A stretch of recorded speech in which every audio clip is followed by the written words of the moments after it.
morning, welcome to CATEX TV. My name is Frank Fortunato. Today is Wednesday, November 2nd, 2016. If you want to follow us on Twitter, please go to CATEX TV. The United States government has issued a travel advisory for India amid fears of Islamic State attacks. The American Embassy in New Delhi issued a security message to U.S. citizens in India yesterday to be vigilant following reports that the Islamic State may be planning to attack targets there. All U.S. citizens are reminded to maintain a high level of vigilance and take appropriate steps to increase their security awareness. Officials at the India Counterterrorism Unit, the National Investigation Agency, have been quoted in media reports saying that arrests were made last month in Tamil Nadu and charges brought with terrorism offenses against active members of the Islamic State in Iraq who were arrested in India.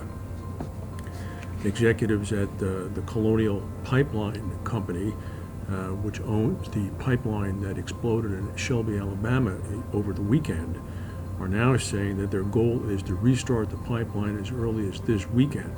The explosion and fire have shut down gasoline shipments to millions of people across the American South.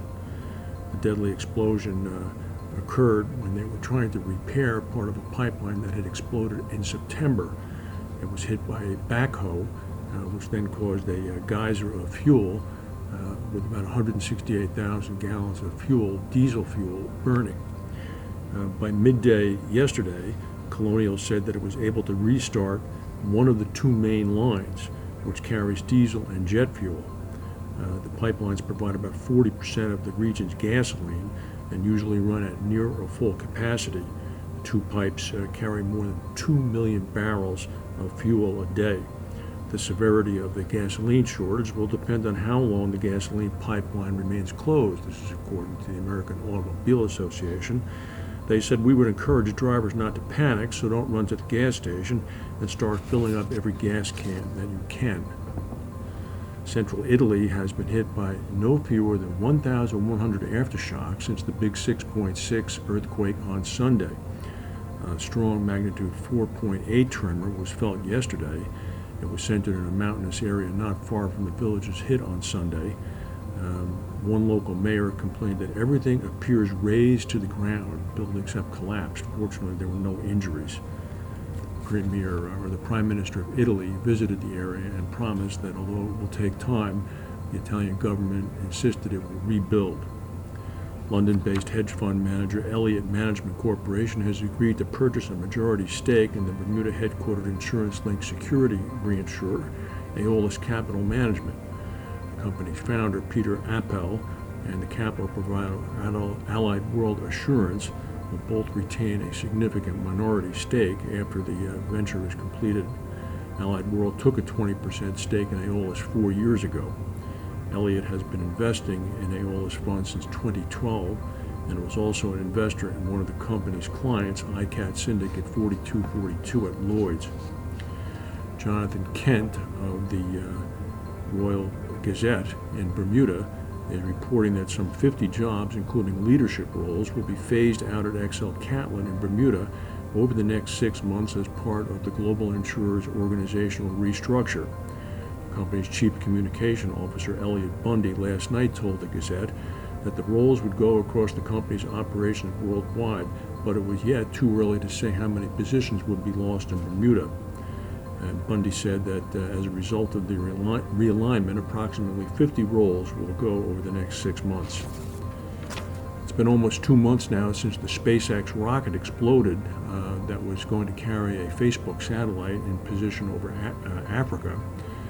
There have been a host of theories ranging from sabotage to other things, and now it says that SpaceX may have discovered what the cause was. They now believe it was a helium loading issue. The company intends to return to active launches by the end of this year. From the beginning of the investigation, SpaceX was focused on helium tanks. Helium is a liquid fuel and not a solid rocket fuel, meaning that it can be controlled. So you can turn it off and turn it back on again in order to keep the balances between the fuel tanks even. Apparently what happens is that the insulation on one of the fuel tanks may have been faulty. They have been able to replicate this in the laboratory, and they are now looking at the composite overwrap pressure vehicles that are storing the helium. You haven't heard about Malaysian Flight 370 for a while. Well, here's some news now. Australian investigators are saying that the most likely scenario is that the plane was in a steep dive and crashed with flaps in a retracted position, casting new doubt over any theories that the plane was in human control at the end. Australian investigators have said that the wing part, the flap that was found off the coast of Africa in June, was not extended. This means that the flaps were not down, there was no preparation for a water landing, and it means that the Australians think that the plane in fact hit the ground or hit the water at a very steep rate of descent. The Australians said it was probably in a non-extended position, which means that the aircraft was not configured for a landing or a ditching.